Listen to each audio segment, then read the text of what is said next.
teachers, and my dear friend, Vice President Mr. Karthikeyan, my friend Ilamurugan, Inspector Sri Priya SI Rajshekhar and Ravi Shankar. எல்லாருக்கும் இப்போ முதல்ல சொன்னாங்க lunch முடிஞ்சுன்னு. நான் வந்து vote of thanks சொல்கிறது தான் வந்திருக்கேன். எனக்கு சப்ஜெக்ட் ஒன்றும் இல்லை, என்ன எல்லாம் நிறைய அண்டர்ஸ்டாண்ட் பண்ணியிருப்பீங்க, புரிஞ்சுது இல்லையா? ஏதாவது உங்களுக்கு யூஸ்ஃபுல்லாக இருக்கா அந்த இவங்க எடுத்த கிளாஸ் இது வரைக்கும்? அப்படியா? நான் நிறைய இந்த காலேஜுக்கு வந்திருக்கேன்.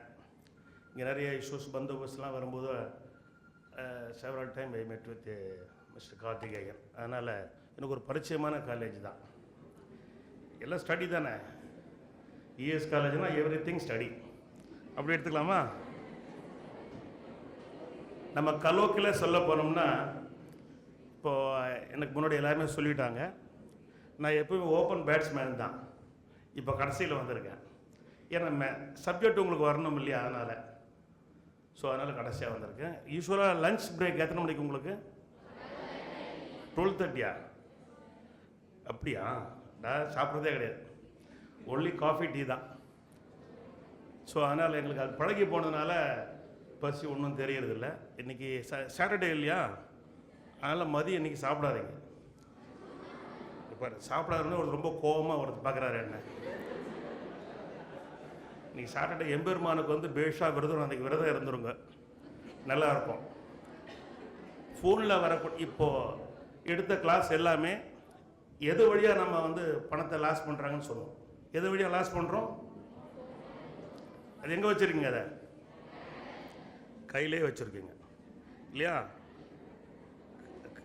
நீங்கள் நிறைய நாங்கள் பேசுனது எல்லாமே நீங்கள் ஆல்ரெடி கேட்டது தான்.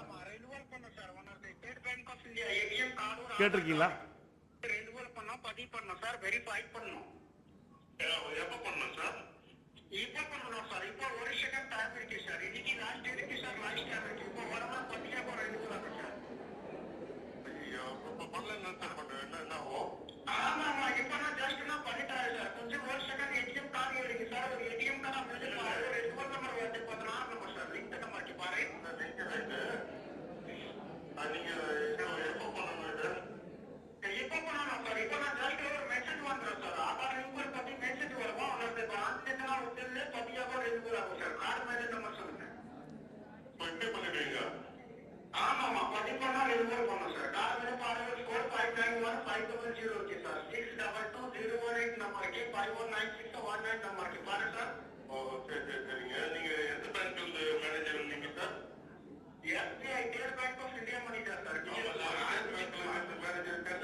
கேட்டிங்களா? இப்போ நார்த் இந்தியன் பேசுகிறதால நீங்கள் வந்து உஷாராயிட்டீங்க இல்லையா?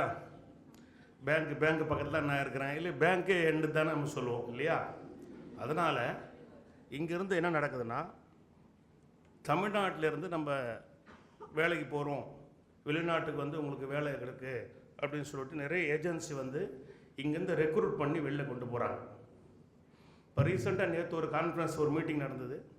அப்படி எப்படி கொண்டு போகிறோன்னா, ஒயிட் பாஸ்போர்ட் அப்படின்னு சொல்லிட்டு ஒன்று அரேஞ்ச் பண்ணி ஏஜென்சி மூலிமா இங்கேருந்து என்கேஜ் பண்ணுறான். இவங்களை கொண்டு போய் அங்கே வச்சு வார் ரூம் அப்படின்னு சொல்லிட்டு ஒரு ரூம் மாதிரி வச்சு அவங்கள வந்து தமிழில் பேச வைக்கிறான். இப்போ இவங்க எடுத்த எல்லா கிளாஸுமே யார் பேசுகிறான்?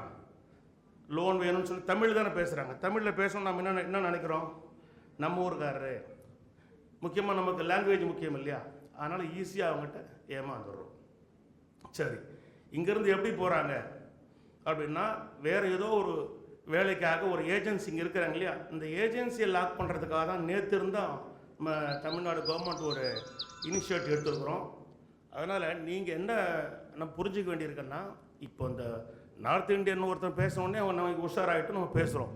இதே தமிழில் ஒருத்தன் பேச ரொம்ப நம்ம கான்ஃபிடென்ட்டாக அதை நம்பிடுறோம். விக்கிரவாண்டி பக்கத்தில் ஒரு கேஸ், ஒரு ஸ்டடி சொல்கிற பாருங்க. இந்த சித்தனின்னு ஒரு வில்லேஜில் ஒரு 6 பேர் நாங்கள் அரெஸ்ட் பண்ணியிருக்கிறோம். சித்தனியில் யாராக இருக்கீங்களா? ஒன் யூஸ்லெஸ் ஃபெலோ ராஜின்னு சொல்லிட்டு ஒரு 4 members we have arrested, both of them in central prison now. என்ன நடந்ததுன்னா, ஒரு 3500 சிம் கார்டு வாங்குறான். இதை தான் நீங்கள் தெரிஞ்சுக்கணும். மக்களிடத்திலே மாணவர்களாகிய நீங்கள் கொண்டு சேர்க்க வேண்டிய விஷயம் இதுதான். SIM card 3500 SIM card purchased from Vikravandi and outskirts of the Vikravandi area. எப்படி சார் வாங்குறாங்க சிம் கார்டு? இந்த சிம் கார்டு ஒரு சாதாரண ஒரு கிராமத்தில் போயிட்டு ஒரு வில்லேஜ் உங்களுக்கு ஒரு ஆதார் கார்டு இருந்தால் போதும். எனக்கு நீங்கள் வந்து ஒரு சிம் கார்டுக்கு நான் 300 ரூபாய் கொடுப்பேன். ஒரு ஆள் எத்தனை கார்டு சிம் கார்டு வாங்கலாம்? 15 வாங்கலாம். வோடாஃபோனில் ஒரு 4, ஏர்டெல்லில் ஒரு 4, ஜியோவில் ஒரு 5 வாங்கிக்கலாம். ஒரு முறையும் போயிட்டு ஒரு தம் வச்ச உடனே உங்களுக்கு கார்டு கொடுப்பாங்க. ஒரு 10 கார்டு ஒரு சாதாரண ஒரு பெரும்பாலும் பெண்களை தான் செலக்ட் பண்ணுறாங்க, ஏஜ் லேடிஸு. இத்தனைக்கும் பாருங்கள், ஒரு வண்டியில் கொண்டு போய் உட்கார வச்சு விக்கிரவாண்டியில் சிம் கார்டு விற்கிறல ஒரு பாய் அவரை கடையில் உட்கார வச்சு சிம் கார்டு வாங்குறான். இந்த மாதிரி ஒரு 10 கார்டு கொடுத்தா 3000 வந்துடுது.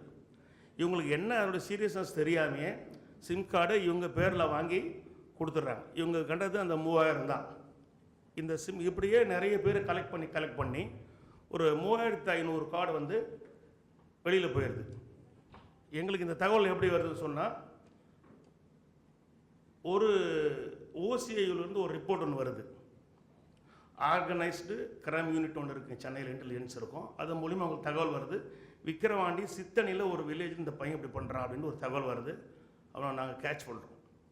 கேட்ச் பண்ண பிறகு இந்த எப்படி நம்ம லொக்கேட் பண்ணுற 3500 சிம் கார்டு எங்கள் சேல் ஆச்சு இல்லையா, பாயிண்ட் ஆஃப் சேல் பிஓஎஸ்ன்னு சொல்லுவோம். அதில் அந்த சிம் கார்டு லொக்கேஷன் எங்கே காட்டுதுன்னா கம்போடியாவில் காட்டுதுங்க. எங்கே போயிருக்கு பார்த்துங்க. Sim card purchased from Vikravandi, location Cambodia, golden triangle சொல்லுவோம். கம்போடியா, தாய்லாந்து, இந்த மாதிரி வந்து வெளிநாட்டில் தான் இந்த மாதிரி சம்பவங்கள் நடக்குது. முக்கியமாக கம்போடியா தான். இங்கே நடக்கிற எல்லா அஃபென்ஸுமே நம்ம தமிழ்நாட்டை சேர்ந்த பசங்க ஃப்ளைட்டில் போய் அங்கே உட்காந்து ஒரு வளையத்துக்குள்ளே மாட்டிட்டு வேறு வழி இல்லாமல் அவனும் கிட்டத்தட்ட விக்டிம் தான் மாட்டிட்டு உங்ககிட்ட பேசி பேசி பேசி இந்த பணத்தை எடுக்கிறான்.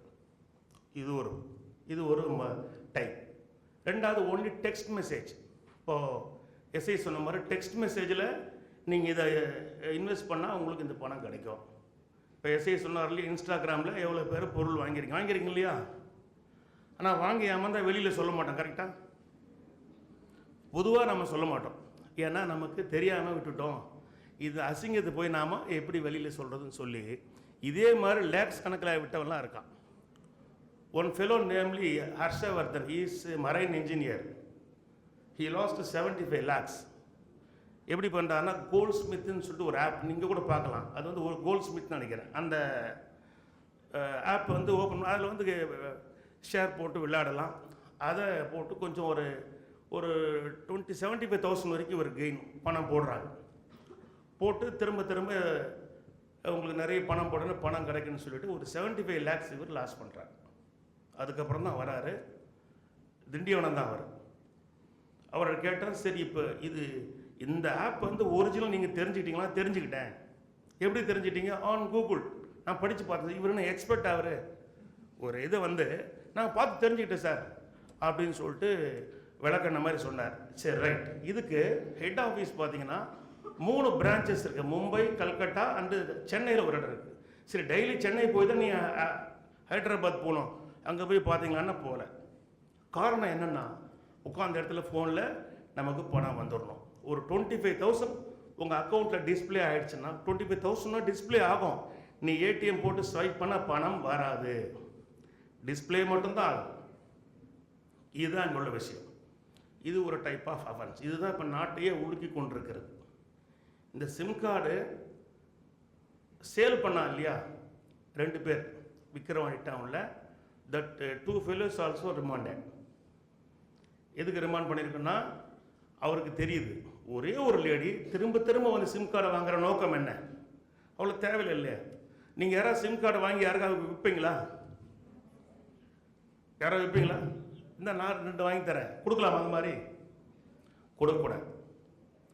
கிட்டத்தட்ட நம்ம ஐடென்டிட்டியை நம்ம வந்து விற்கிற மாதிரி தான். இதே வேலையை தான் ஒரு லேடிக்கு 4000 கொடுத்தா 2000 கொடுத்தா பேங்க்கில் அக்கௌண்ட்டு ஓப்பன் பண்ணிக்கலாம். ஒருத்தர் எத்தனை அக்கௌண்ட் ஓப்பன் பண்ணிக்கலாம்? ஒரு 4 பேங்க்கில் ஒரு 4 அக்கௌண்ட்டு ஓப்பன் பண்ணிக்கலாம். 8000 அவன் கொடுத்துட்றான். ஓப்பன் பண்ண அடுத்த நிமிஷமே அதில் இருக்கிற எல்லா ID, ATM card, book, cheque book கூட சேர்த்து யாருக்கு நீங்கள் கொடுத்துடணும்? எனக்கு நீங்கள் கொடுத்துட்றோம். இந்த புக்கும் இந்த ஏடிஎம் கார்டோட எங்கே போகுது? இதுவுமே கம்போடியா போகுது. இது ஒரு டைப் ஆஃப் அஃபென்ஸ். ஆக இந்த சைபர் கிரைம் ஃபோன் மூலிமா நடக்கக்கூடிய எல்லா களவுமே எங்கிருந்து யாரால் நடத்தப்படுகிறது? இங்கே உள்ள பணத்துக்கு ஆசைப்பட்டு என்னென்ன தெரியாமல் காட்டு மிராண்டி மாதிரி தன்னுடைய சிம் கார்டையும் bank passbook with ATM card, cheque புக்கோடு விற்கிறான், சேல் பண்ணுறான் இல்லையா? இதுதான் நடக்கும். ஒரு இடத்துல வந்து ஸ்வைப் பண்ணால் அஃபண்டரை பார்த்தா இங்கே இருப்பான். நீங்கள் போய் பிடிச்சா தெரியல சார், இந்த மாதிரி ஒரு 4 பேரை நாங்கள் அரெஸ்ட் பண்ணோம். ஜிபிஆர் ஸ்ட்ரீட் தான் மாதிரி, ஜிஆர்பி ஸ்ட்ரீட் விழுப்புரம். 2000 ரூபா கொடுத்தான் சார். 4 புக்கு பாஸ்புக் புக் எடுத்து கொடுத்தேன், 8000 கிடச்சி சார். ஒரு பாட்டி, வயசான பாட்டி. ஆக இந்த மாதிரி இன்னோசன்ஸுக்கு தான் என்ன நடக்குதுன்னு தெரிய மாட்டேங்குது. ஆக நீங்கள் தான் என்ன, நீங்கள் மாணவர்களாகி நீங்கள் சமுதாயத்தில் கொண்டு சேர்க்க வேண்டிய விஷயங்கள் என்னென்னா இதுதான். ஒரு உங்கள் ஊருக்குள்ளே யாருக்கும் சிம் கார்டு யாராவது கேட்டால் வாங்கி கொடுக்காதீங்க. பேங்க் பாஸ்புக்கு, அவங்க பேங்க் என்ன இருக்குது, எனக்கு எத்தனை பேர் ஓப்பன் பண்ணாலும் அவனுக்கு லாபம் தான். நாங்கள் அவங்க டார்கெட் சிம் கார்டு சேல்ஸ் பண்ண டார்கெட்டு. சிம் கார்டை ரோட்லேயே கூட வச்சு உட்காந்துருக்கான் இல்லையா? ஆக இந்த சிம் கார்டு மட்டும் வாங்கினா பத்தாது. உங்களுக்கு ஒரு அக்கௌண்ட் வேணும். அந்த அக்கௌண்ட்டு வேற ஒருத்தர் அக்கௌண்ட்டை இருந்தால் தான் அந்த பணத்தை எடுக்க முடியும். நான் என் அக்கௌண்ட்டில் ஒரு அஃபண்டராக எடுக்க முடியாது இல்லையா? ஸோ இதுதான் நீங்கள் புரிஞ்சுக்கணும். இதை வந்து உங்கள் கிராமங்களுக்கு நீங்கள் கொண்டு போய் சேர்க்கணும். எல்லாருமே வந்து ஒரு மருத்துவமனையில் தான் வேலை பார்க்க போகிறீங்க, அப்படி தானே சார்? எல்லாருமே ஹாஸ்பிட்டல் தான். உங்கள்கிட்ட ஒரு ஹாஸ்பிட்டாலிட்டி இருக்கணும் இல்லையா? ஹாஸ்பிட்டலுக்கு போகக்கூடிய நீங்கள் தான். இப்போது நண்பர் அடிஷ்னல் எஸ்பி இளமுருகன் சொன்ன மாதிரி பெண் குழந்தைகள் இந்த மாதிரி பாதிக்கிறாங்க, இதெல்லாம் எங்கே வந்து எங்களுக்கு எப்படி தெரியுது? நேராக வந்து உங்களுக்கு புகார் கொடுக்குறாங்களா? ஸ்டேஷனுக்கு வந்து சார் என் பொண்ணை எப்படி பண்ணிட்டா அப்படின்னு சொல்லி கொடுக்கணும்னு நினைக்கிறீங்களா? நீங்கள் கிடையாது. எப்படி சார் உங்களுக்கு தெரியுது? முண்டியம்பாக்கம் ஹாஸ்பிட்டலில் வந்து அட்மிட் ஆவாங்க. பொண்ணு கன்சீவாக இருக்கா, வயசு என்ன, 13. அப்போ தான் வெடிக்கும். முடிஞ்சது உடனே என்ன பண்ணுவாங்க? Medico legal message sending to the respective police. உடனே வந்துடும். ஒன்ஸ் இன்டிமேஷன், போலீஸ் இன்டிமேஷன் அதுக்கு பேர். இந்த இன்டிமேஷன் ரைஸ் பண்ண அடுத்த செகண்டே முடிஞ்சு போச்சு, எல்லாம் லாக் பண்ணிவிடுவோம். ஈவன் மேரேஜ் பண்ணி வச்சவங்க கூட அரெஸ்ட் தான். ஒரு வீடியோ போட்டு பார்த்துருப்பீங்க. அதுக்கு என்ன காரணம்னா, சொந்தக்காரங்களுக்குள்ளே மேரேஜ் வேறு பண்ணி வச்சுருவான். நல்லா பார்த்துங்க, 13 வயசு பொண்ணு கன்சீவாக இருப்பா. மேரேஜ் முடிஞ்சு தாலியோடு வந்து அட்மிட் ஆகிருப்பான் 3 மாதம். அப்போ தான் தெரியும் அந்த ஹெல்த்தே அந்த மாதிரி அந்த குழந்தைக்கு இருக்காது. இந்த மாதிரி தவறுகள் இன்னும் இந்த டிஸ்ட்ரிக்டில் நடக்குது. 26 எஃப்ஐஆர் போட்டிருக்கும். இதில் டாப்பில் இருக்கிற டிஸ்ட்ரிக்ட் எது தெரியுமா? தருமபுரி. எல்லாமே ஜொனைல் பசங்க. என்ன காரணம்? போதுமான அறிவு கிடையாது. பேரண்ட்ஸும் வந்து அப்படி ஒரு தவறு நடந்த போது அது வந்து சரி நடந்து போச்சு, கட்டி வச்சிடலாம், கரெக்டாக வயசும் சட்டமும் ஒத்துக்காது இல்லையா? அந்த மாதிரி புகார் நேரடியாக வருவதில் அதுக்கு தான் இன்ஸ்பெக்டர் சொன்ன மாதிரி டோல் ஃப்ரீக்கு நீங்கள் சொல்லலாம், சொல்லிவிட்டு ஃபோனை வச்சிடலாம். நீங்கள் யாருன்னு சொல்ல வேண்டிய அவசியம் இல்லை. இப்போ சொன்னாங்களே 1930, எவ்வளோக்கு எவ்வளோ நீங்கள் சீக்கிரம் வரீங்களோ அப்போ தான் அந்த பணத்தை நாங்கள் ரெக்கவர் பண்ண முடியும். எப்படி சார் பணத்தை ரெக்கவரி பண்ணி கொடுக்குறீங்க? கம்ப்ளைண்ட் கொடுத்தோடனே பணத்தை கேஷ் எடுத்து அக்கௌண்ட்டில் கொடுத்துருவீங்களா சார்? அப்படி கிடையாது. நல்லா புரிஞ்சுக்கணும். ஏன் சீக்கிரம் வரணும், ஏன் நாங்கள் வந்து உங்களை தேடி வரோம் இல்லையா? Police at your doorstep. Why இந்த மாதிரி சம்பவங்கள் நடக்குது. உங்களை மேலும் தட்டி எழுப்பணுங்கிறது தான். இளைய தலைமுறைகளால் நீங்கள் தான் அந்த சமுதாயத்தை தூக்கி நிறுத்தணும். விக்கிரவாண்டியில் இருந்த ஒரு பாட்டி வாங்கின சிம் கார்டு கம்போடியாவிலேருந்து ஆப்ரேட் ஆகுதுன்னா எந்த அளவுக்கு கிரைம் நடக்குதுன்னு பார்த்துக்கணும். நீங்கள் அவன் பேர் ராஜி, மற்ற 3 பேர் தெரியுமாம்மா? நீங்கள் ஊரில் போய் பார்த்தா பிடிச்சி நல்லா சக்கையாக உதைக்கலாம். நீ ரிமாண்டுக்கு போனோம், ஜெயிலுக்கு போனோம் தான் நீ வச்சு உதைக்கலாம். யாராச்சும் இருக்கீங்களா பக்கத்து வில்லேஜ்? பரவாயில்ல, தைரியமாக ரேஸ் வரேன் சொல்லுங்கள். கிருபா கொண்டு வந்து வச்சுனா சும்மாலாம் அனுப்பல, நல்ல சக்கையை உரிச்சு தோலை உரிச்சு தான் அனுப்பியிருக்கேன். திரும்ப வைக்கவே மாட்டான். சிம் கார்டை வாங்க, சிம் கார்டு ஃபோனே பேசக்கூடாது அவன். அப்படி தான் பண்ணி அனுப்பியிருக்கோம். சைபரில் வந்து இந்த டிஸ்ட்ரிக்டில் நான் I came from north Madras சொல்லி ப்ரமோஷனல் அடிஷ்னல் எஸ்பி இங்கே ஜாயின் பண்ணி 1.5 years ஆகுது. இங்கே 2-3 பேர் குண்டாஸ் நான் வந்த பிறகு போட்டிருக்கேன். சைபரில் குண்டாஸ் அவ்வளோ சாதாரணமாக கிளச் பண்ண முடியாது, அவ்வளோ கேட்ச் பண்ணியிருக்கோம். அதே போல் ராமமூர்த்தின்னு சொல்லிட்டு ஒரு பெரியவர் விழுப்புரத்தில் இருக்கார், ரிட்டையர்ட் ஃப்ரம் டெலிஃபோன். இவர் 85 லட்சத்து கேஷுவலாக ரூமுக்குள்ளே உட்காந்து அனுப்பிச்சிட்டு வந்தார். சார் பணம் போயிடுச்சு, போனால் பரவாயில்ல விடுங்க பார்க்கலாம். என்ன சார் எப்படி சொல்கிறீங்க? வேறு எப்படியே சொல்கிறது? வயசு என்ன சார் 70 வயசு, இது என்னத்துக்கு அவனுக்கு? நல்லா வச்சு செஞ்சுட்டு தான் அவன் கம்ப்ளைண்ட்டாக வாங்குறதுன்னா அப்போ கூட அந்த ஜனங்களுக்கு புரியுறதில்லை. என்ன காரணம்னா, இப்போ நீங்கள் யாரும் பணத்தை விடுறதுக்கு வாய்ப்பு இல்லை. யாராவது விட்டுருக்கீங்களா? வாய்ப்பு இருக்காது. எங்கே சார் எங்கிட்ட பணம் இப்போ பேசினா பார்த்தீங்களா? எங்கிட்ட பேச நாங்கள் பிடிச்சிப்பீங்களா இல்லையா? உங்கள் பேர் என்ன? எஸ்ஐ சொன்ன மாதிரி இந்த கூகுளில் நீங்கள் அந்த பாஸ்வேர்டு வைக்கும்போது டிஃப்ரெண்ட் 2 டைப் இல்லை, நீங்கள் டிஃப்ரெண்ட் டைப் வச்சுக்கலாம். நம்ம ஈஸியாக என்ன பாஸ்வேர்டு வைப்போம்? நம்ம செல் நம்பர் வைப்போம், டேட் ஆஃப் பர்த் வைப்போம், பேரில் பாதி வைப்போம், அந்த மாதிரி. அது யூஸ்வலாக எல்லோரும் பண்ணுறதுனால யூஸ்வலாக அதை டேக் ஓவர் பண்ணிடுவாங்க. இதிலிருந்து தான் நீங்கள் வெளியில் கொண்டு வரணும். மக்கள் இடத்துல இந்த விஷயத்தை கொண்டு போய் சேர்க்கணும். எல்லா 3 விஷயந்தான். ஓடிபி சொல்ல வேணான்னு சொல்லிட்டாங்க, 1.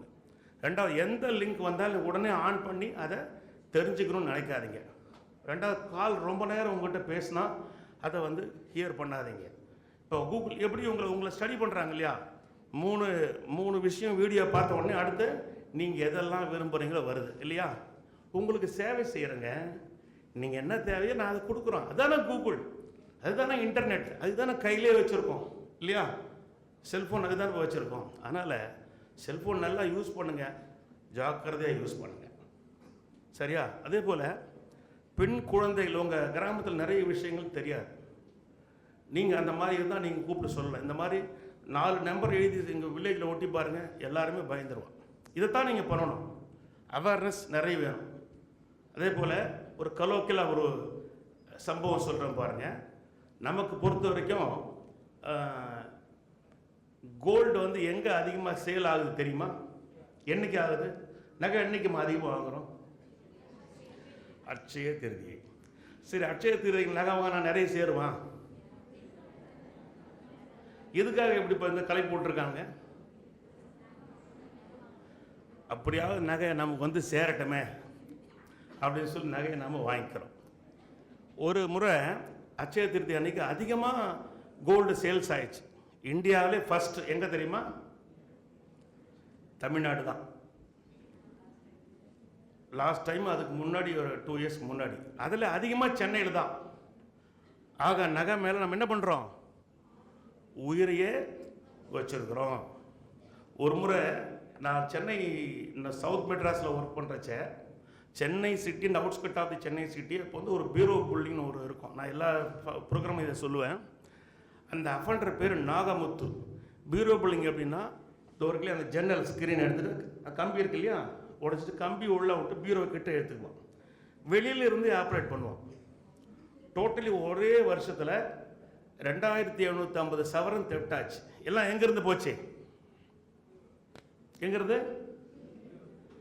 சத்தமாக சொல்லுப்பா. உனக்கு பீரோ கொடுப்பாங்க இப்போ கல்யாணம் ஆகும்போது வரும்ல உனக்கு. ஆக எல்லா நகையும் எங்கேருந்து போச்சு? பீரோவில் இருந்தால் போச்சு. பீரோ எங்கேருந்து கிளம்புதுங்க? பீரோ கல்யாணம் ஆனோடனே முதல்ல எது ஏற்றுற வண்டியில்? பீரோவை ஏற்றுறோமா இல்லையா? கட்டிலெல்லாம் பின்னாடி தான். ஃபஸ்ட்டு பீரோ ஏற்றுறா. பீரோவை சரி, பத்திரமா வச்சு பூட்டுன்னா எங்கே? அது பீரோவில் தான். சரி, பூட்டிட்டு சாவி எங்கே வைக்கிறான்? அங்கேயே வைக்கிறான் பத்திரமா. ஏன்னா தேடக்கூடாது இல்லையா அவன். ஆக ஒரு களவாணி பயல கூட ஒரு சிரமத்தை கொடுக்கக்கூடாது என்ற மனநிலையில் நாம் எல்லாம் இருப்பதால் தான் புலிவாலை பிடிச்ச மாதிரி, என்ன ஜனனி, புலிவாலை பிடிச்ச மாதிரி அவன் பீரோ விட மாட்டேங்கிறான், நாமும் பீரோ விட மாட்டேங்கிறோம். அதையே பிடிச்சி தொங்கிட்டு இருக்கோம். இது எப்படி கண்ட்ரோல் பண்ண? கிட்டத்தட்ட 750 சவரன் தான் எங்களால் மீட்க முடிஞ்சது சென்னையில். இந்த அஃபென்ஸில் தெருவாக நாங்கள் பிரச்சாரம் பண்ணோம். அதனால் நான் திருப்பி repeated, don't keep the jewels and cash inside the bureau hereafter. ரிப்பீட்டடாக சொல்லுவோம். வீடு வீடாக போது நகையெல்லாம் எடுத்துட்டோம். இந்த மாதிரி ஒரு அவேர்னஸ் மீட்டிங் நடக்குது. சார், நான் வந்து எங்கள் நகையெல்லாம் வந்து பீரோவில் வைக்க வேணாம்னு வந்து பேசுகிறாரு. எங்கே சார் வைக்கிறது? எங்கள் ஃப்ரிட்ஜில் வச்சுக்கிட்டுமா சார் அப்படின்னு. தாராளம் வச்சுக்கமா, ஏன்னா கடைசியில் தான் தண்ணி எண்ணி குடிக்க வருவான், கடைசியில் எடுத்துகிட்டு போயிடுவான் அப்படின்னு. இந்த மாதிரி அப்போ வந்து அஃபென்ஸ் ஆனால் பயங்கரமாக இருக்கும். சிட்லப்பாக்கத்தில் இருக்கும்போது ஒரு 8:30 மணிக்கு ஃபோன் வருது. இந்த மாதிரி வந்து சார் பீரோ புல்லிங் ஆகிடுச்சின்னு. ஷாக்கு, பிளட்டு கப்புன்னு இறங்கி போச்சு. ஆனால் எனக்கு ஒரு வாரமாக நான் தெரு எல்லா நகையும் நான் எடுத்துட்டேன், வாஷ் அவுட் பண்ணிட்டேன். காரணம் என்னென்னா, இருந்து நீ திரும்ப அஃபென்ஸ் ஆகி நான் வந்து உங்களுக்கு அட்வான்ஸாக கொடுக்குறோம். ஒரு அவேர்னஸ் முன்கூட்டியே சொல்லிடுறோம், இது நடக்க போகுதுன்னு சொல்லிட்டு. இப்போ ஒரு மலேரியா வந்துருச்சு, கொரோனா வந்துருச்சு, சென்னையில் இப்படி ரொம்ப அஃபெக்ட் ஆகிடுச்சு, அதிகமாகனா ஊசி நம்ம இங்கே போடுறோமா இல்லையா? அந்த மாதிரி ஒரு அவேர்னஸ் நாங்கள் சொல்லிவிட்டோம். இன்கேஸ் நீ எதையாவது பீரோவில் வச்சு அஃபென்ஸ் ஆச்சு கம்ப்ளைண்ட் எல்லாம் எடுத்துகிட்டு வந்து தொலைச்சி விடுவேன். இப்படி தான் ஸ்டேஷன் பக்கம் ஒரு பையில் வரக்கூடாது அப்படின்ற மாதிரி நானும் டெலிபரேட்டடாக சொல்லிவிட்டு எல்லாம் எடுத்தாச்சு. அஃபென்ஸ் நடந்து உள்ளே போய் பார்க்குறோம், 2 பீரோ அப்படியே முறுக்கி வச்சுருக்கான். உடனே சிஓபி லைனில் வராரு. சார், அஃபென்ஸ் நடந்திருக்கு, பட் நகை இல்லை. இல்லை தினகர், நீங்கள் சொல்கிறது தப்பு. எப்படி நகை இல்லைன்னு சொல்கிறீங்க? நேற்று தான் சார் ஒரு மீட்டிங் நடத்தினேன், எடுத்திருக்காரு. இல்லை, நீங்கள் அவன் பேர் பாலாஜி, பேச சொல்லுங்கள், நான் அவர் பேச சொன்னேன். ஆமாம் சார், நேற்று இன்ஸ்பெக்டர் வந்து என்னை திட்டினார் சார், கம்ப்ளைண்ட் சொல்கிறேன் பாருங்க, என்னை வந்து திட்டினார், நான் எடுக்க மாட்டேன்னு சொன்னேன், என்னுடைய நகை நான் வச்சுக்கிறேன், நீங்கள் எதுக்கு பீரோவில் எடுன்னு சொல்கிறீங்க? அவரை கேட்டேன். ஸ்டேஷன் பக்கம் வந்து தொலைச்சப்படுன்னு சொல்லிட்டு போனேன் சார். அதுக்கப்புறம் எப்படி எடுத்தீங்க? ஆமாம் சார், சொல்லிட்டு போனால் பயந்துட்டேன். என்ன நடந்திருக்குன்னா, ஆக்சுவலி பீரோவில் இவர் எடுத்திருக்கான், ஒரு 85 செவரன்ஸ் நகை எடுத்து வெளியில் வந்து ஒரு பைக்கு ஹீரோ ஹோண்டாவில் போட்டு பூட்டியிருக்கான். பூட்டிட்டு இவங்க மாமியார் வீட்டுக்கு போகிற டைப்பாக, ஆனால் போகல, திரும்ப படுத்து தூங்கிட்டான் ஃப்ரண்ட் ரூமில். பின்னாடி பிரேக் ஆகிருக்கு. அப்போது 85 லேக்ஸ் வந்து 85 செவரன்ஸ் வந்து அவனுக்கு சேவ் ஆச்சு. உடனே நகையோடு ஓடி வந்துட்டான் ஸ்டேஷனுக்கு. வந்து கீழே விழுந்து புரண்டான். சாரி சார், சாரை கொஞ்சம் கோபமாக பேசிட்டேன். அதனால தான் சொல்கிறோம், don't keep the jewels and cash inside the bureau hereafter. சரி, இப்போ நீங்கள் எல்லாம் நகை எங்கே வச்சுருக்கிறீங்க? சும்மா ஒரு ட்ரெஸ்ஸு மட்டும் வச்சுக்கலாம், சரியா? என்ன காரணம் என்னென்னா, நகை மேலே அவ்வளோ மோகம். அந்த நகையை சாதாரணமாக கோமதின்னு ஒரு லேடி, சிட்லப்பாக்கம் ஐவாசி இன்ஸ்பெக்டர் சிட்லப்பாக்கம், சென்னை சவுத் மெட்ராஸ், அங்கே ஒரு கோமதின்னு சொல்லிட்டு ஒரு பிஎஸ்என்எல் ஒர்க் பண்ணுறாங்க. இதே மாதிரி அஃபென்ஸ் ஆகுது. அவங்க வீட்டுக்கு போகிறேன், எல்லாம் பிரேக் ஓப்பன் ஆகிருக்கு. பக்கத்தில் இருக்கிற ஒரு அம்மா வந்து எனக்கு தெரியாது சார், கூலாக என்ன சொல்லு, பக்கத்து வீட்டில் நம்ம யாரும் பேச மாட்டோம், கரெக்டாக தான், நம்ம பக்கத்து 3 வீடு தள்ளி பேசுவோம். ஸோ அப்படி தான் நம்ம ரிலேஷன்ஷிப்பே இருக்கும். எனக்கு தெரியாது, யார் வந்தாங்க தெரியல, அந்த அம்மா சொல்கிறாங்க. உள்ளே போய் பார்த்தா அப்புறம் அந்த அம்மா ஃபோனில் பேசுகிறாங்க. சார், நான் கிளம்பும் போது தான் சார் நீங்கள் பேசிக்கிட்டு இருந்தீங்க, நான் ஒரு பதட்டத்தில் திரும்ப வந்து ஒரு நைட்டி துணி கிழித்து அவங்க ஒரு 25 சவரன் நகை அப்படியே சுற்றி மேலே சமையல் ரூம் மேலே போட்டு போயிருக்கேன். அங்கே கொஞ்சம் பாருங்கள் சார், ஒரு போலீஸை ஸ்டூல் போட்டு மேலே போட்டு அந்த பை இருக்குது, பட்டு பிரேக் ஓப்பன், எல்லாமே பீரோ வீடு எல்லாமே உடஞ்சிருக்கு. இதெல்லாம் ஒரு சேஃப்டிக்காக இதுதான் இப்போ நடந்துகிட்டு இருக்கிறது. அதே போல் செயின் ஸ்நாச்சிங் இப்போது இதில் கூட நடந்தது. செஞ்சியில் ஒரு ஹஸ்பண்ட் ஒய்ஃப் போகிறாங்க, பின்னாடியே பைக்கில் போ. செயின் ஸ்நாச்சிங் யாராவது அஃபெக்ட் ஆகிருக்கீங்களா? அதை பார்த்துக்குங்க. இப்போ நிறைய விழுப்புரத்து இப்போ இதுக்கு முன்னாடி சிட்டியில் தான் இருக்கும், ஆனால் இங்கே நிறைய நடக்கிறது. இதுக்கு முன்னாடிலாம் மார்கழி மாதம் அஃபென்ஸ் நிறைய ஆகும். மார்கழி மாதம் கோலம் போடும். மார்கழி மாதம் எத்தனை மணிக்கு நம்ம கோலம் போடுவோமா? நைட், காலையிலாம் கிடையாது. நீங்கள் வேறு, நாங்கள் 2 மணிக்கு ஆரம்பிச்சிருவோம்ல. நான் வந்து பள்ளிக்கரை இன்ஸ்பெக்டராக இருக்கும்போது அப்படி வரேன், நான் எல்லா ப்ரோக்ராமும் இதை சொல்லுவேன். வந்துட்டு இருக்கிறச்ச ஒரு மாமி கோலம் போட்டுருக்குறாங்க. மணி 3:30. என்ன மணி? 3:30. வண்டி நிறுத்துப்பா. இந்த அம்மா நிறைய நகையை போட்டு எல்லாம் போட்டு வேறு போயிட்டாங்க. சில பேர் மூவ் பண்ணிட்டு இருக்கிறாங்க. லேடிஸ் மட்டும்தான் வெளியில் வர்றாங்க. ஆம்பளை யாரும் வர்றத படுத்து தூங்கிட்டு இருப்பான். வெயிட் பண்ணி அவங்க சீக்கிரம் முடிக்கிற மாதிரி இறங்கி போய் பார்த்தா அது காலையில் தான் முடியும் போல இருக்குது. ஏன்னா ரோடு முழுக்க வளைச்சி போடுவோம்ல. ஏன்னா சீக்கிரம் எவ்வளோக்கு எவ்வளோ அட்வான்ஸாக போடுறோமா அப்போ தான் மகாலட்சுமி சீக்கிரம் வருவாளாம். அதனால் பொழுது வெடிக்கிறதுக்குள்ளே போட்டு மகாலட்சுமி இன்வைட் பண்ணிடுவாங்க. நான் போய் கேட்டேன், அந்த மாமி என்ன பண்ணிட்டு இருக்கீங்க? கோலம் போடுறேன்டா அப்படின்னா. சரி, இவ்வளோ நகையை போட்டிருக்கீங்களே, யாரோ வந்து அறுத்துட்டு போட என்ன பண்ணீங்க? முந்தா நாள் ஒரு இன்சிடென்ட் ஆச்சு தெரியுமா? தெரியும். உடனே டப்புன்னு பிடிச்சிட்டேன். பயப்படாது, நான்லாம் இருக்க மாட்டேன் அப்படின்னு சொன்னேன். இதை உள்ளே இருந்து ஒரு ஆள் பார்த்துட்டே இருக்கான். அவங்க பையனோ ஒருத்தர் பார்த்துட்டு இருக்காரு. கட்டிலில் படுத்திருக்காரு. பார்க்குறாரு, யாரோ போலீஸ் ஆஃபீஸர் நிற்கிறாங்க. மேலே லைட்டு எரியுதுன்னா தெரியல, ஆனால் வரல. அதுக்கப்புறம் நான் வேணுன்ட்டு வரானா பார்க்கலாம், நான் டைம் எடுக்கிறேன், ஆனால் வரல. பார்த்துட்டே இருக்கிறான், படுத்துட்டு இருக்கிறான். ஏன் வரல சொல்லுங்க பார்ப்போம். புரியல புரியல. அது மொக்க ஜோக் அடிக்கிறேங்க. சரியில்லை, நான் அடிக்கவா? 3:30 மணிக்கு வேணா சாப்பிட்றேன்னா மொக்க போடுறதுக்கு ஒரு அளவு இருக்கு. நான் போட்டேன்னு வச்சுக்க, அவ்வளோதான். நான் ஒரு எங்கள் பேட்ச்மேட் செல்லுன்னு ஒருத்தர் இருக்கான். அவன் எம்ஏ பப்ளிக் அட்மினிஸ்ட்ரேஷன். நாங்கள் 2 பேரும் சேர்ந்து இவனை காலி பண்ணுன்னு முடிவு பண்ணிட்டா காலி பண்ணிடுவோம். ஒன்றும் பண்ண முடியாது. இப்போ கூட பண்ணுவோம். ஏன் வரலன்னு சொன்னால், எந்திரிச்சு வந்து திரும்ப போனால் என்ன ஆகிடும்? தூக்கம் கலைந்து விடும். தூங்கு மூஞ்சி பையன், மிக்சர் பையன் கிடையாது. என்ன காரணம்னா, இந்த மாதிரி ஒரு சின்ன சின்ன சோம்பேறித்தனம் தான் நம்மளை எல்லாம் ஒரு பெரிய இழப்புக்கு கொண்டு போய் செல்லும். இன்னைக்கு ப்ரோக்ராம் பொறுத்த வரைக்கும் சிம்பிளாக மைண்டில் வச்சுங்க. நிறைய கிளாஸ் எடுத்தால் புரியாது இல்லையா? சிம்பிளாக மைண்டில் வச்சுக்கோங்க. அவேர்னஸை நீங்கள் கொண்டு போய், எங்களுக்கு தேவையா சார்? நான் எதுவும் யார் யார் அக்கௌண்ட் 25,000 மேலே யாரை வச்சுருக்கீங்க அக்கௌண்ட்டில்? கை தூக்குப்பா. 10,000 10 பைசா கிடையாது. என்ன சார் நீ? ஸோ மக்களுக்கு கொண்டு சேர்க்க வேண்டிய பொறுப்பை நாங்கள் உங்களிடம் சுமக்க சொல்கிறோம். இதை தான் நீங்கள் செய்யணும். செய்யலாமா? சவுண்டே இல்லையா? Very good. இந்த சைடில் தான் சவுண்ட் அதிகமாக, அந்த சைடில் கம்மியாக இருக்கு. பார்த்து செய்யுங்க. ஸோ இன்னும் நிறைய பாயிண்ட்ஸ் இருக்குது. ஏன்னா லஞ்சு நான் சொல்லிட்டு சாப்பிட மாட்டேன்னு சொல்லிட்டு, அதனால் நீங்கள்லாம் வந்து உங்களுக்காக இது சீக்கிரமாக முடிச்சுடுறோம். இன்னொரு நாளைக்கு இன்னொரு அக்கேஷனில் நிறைய சப்ஜெக்ட் பேசுவோம்.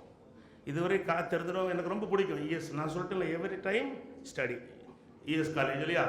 ரிப்பீட்டட் தான் வர்றதுனா எனக்கெல்லாம் உங்களுக்கு ரொம்ப பிடிக்கும். ஜஸ்ட் பார்க்குறதுக்காக வந்திருக்கேன். சரியா? சொன்னதெல்லாம் மைண்டில் வச்சுங்க. உங்கள் கிராமங்களுக்கு கொண்டு போய் இதை சேர்க்கணும். பண்ணிடலாமா? Thank you my dear guys.